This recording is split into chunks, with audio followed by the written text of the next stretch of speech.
Après 17 jours de détention entre les mains du Hamas, Yocheved Lifshitz, 85 ans, s'avance libre dans son fauteuil roulant. Face aux journalistes du monde entier, dans le hall du principal hôpital de Tel Aviv, cette Israélienne raconte. J'ai traversé l'enfer. Je ne pensais pas ou ne savais pas que je me retrouverais dans cette situation. Ils se sont déchaînés dans notre kibboutz, m'ont kidnappé. Ils n'ont fait aucune distinction entre les vieux et les jeunes. 15 heures plus tôt, voici Yocheved Lifshitz, ici à gauche, vêtue d'une djellaba.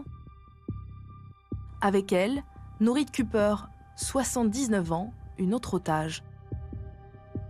Ces images de propagande ont été filmées par le Hamas.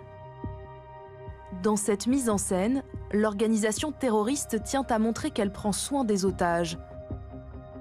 Ces deux hommes cagoulés leur donnent à manger, à boire et discutent même avec elles avant de les remettre aux équipes de la Croix-Rouge chargées de les ramener en Israël. Scène surprenante, Yocheved Lifshitz serre la main de son geôlier et lui adresse un au revoir. Les deux femmes montent ensuite dans des ambulances où leur sont prodigués les premiers soins. Elles rejoignent Tel Aviv en hélicoptère avant de retrouver dans le principal hôpital de la ville médecins et proches, soulagés de les voir en vie. Ce matin, dans le hall de l'hôpital, Sharon ne quitte pas sa mère. C'est une femme exceptionnelle. Nous sommes si heureux de la voir à nos côtés. C'est un rayon de soleil dans nos vies, dans cette période obscure. C'est merveilleux. Mais notre cœur est avec les 200 autres otages qui sont toujours là-bas. Là-bas, à Gaza, là où sa mère, Yocheved Lifshitz, a été emmenée par les terroristes le 7 octobre dernier, lorsqu'elle a été enlevée dans leur maison du kibboutz de Nir Oz. J'étais allongée sur la moto, le corps d'un côté et les jambes de l'autre, et des jeunes m'ont battue avec des bâtons. Ils ne m'ont pas cassé les côtes, mais m'ont fait très mal, et j'avais beaucoup de mal à respirer. Puis nous avons atteint les tunnels. Là, nous avons marché pendant plusieurs kilomètres sur un sol mouillé. Il y a un gigantesque réseau de tunnels sous Gaza. Ça fait penser à une toile d'araignée. La vieille dame se souvient d'abord d'avoir passé quelques heures avec 25 personnes dans une pièce, puis d'avoir été séparée ailleurs avec 4 autres otages et autant de geôliers qui détiennent toujours son mari. Nous étions allongés sur des matelas. Ils prenaient vraiment soin de l'hygiène pour que nous ne tombions pas malades.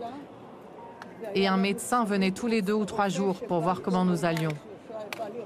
Et l'infirmier s'occupait de nous donner des médicaments. Ils se sont occupés de tous nos besoins, je le reconnais. Ils ont été très courtois. Ils ont veillé à ce que nous soyons propres et à ce que nous mangions. Nous avons mangé la même chose qu'eux, des pitas avec du fromage frais, du fromage fondu, des concombres. C'était un repas pour toute la journée. Durant ces 17 jours de huis clos, les membres du Hamas cherchent à en savoir plus sur Yocheved Lifshitz et sur les autres otages. Ils ont essayé de parler politique, mais nous avons refusé. Nous ne voulions pas débattre de ces sujets avec eux. Nous étions leurs prisonniers, nous ne leur répondions pas. Depuis qu'elle a quitté ses geôliers, la vieille dame retrouve sa liberté de parole et ce n'est pas au Hamas qu'elle s'en prend, mais à son gouvernement. Le manque de connaissances au sein de l'armée et du service de renseignement intérieur israélien nous a beaucoup nui. Nous étions les boucs émissaires du gouvernement. Cela faisait 3 semaines qu'on voyait les signes de l'attaque. Ils se rapprochaient sur la route, brûlaient nos champs. Et l'armée n'a en quelque sorte pas pris la chose au sérieux. Yocheved Lifshitz a regagné sa chambre d'hôpital. Elle n'envisage pas dans l'immédiat de retourner dans son kibboutz de Nir Oz. Pour l'instant, Ses enfants lui cherchent un logement près d'eux.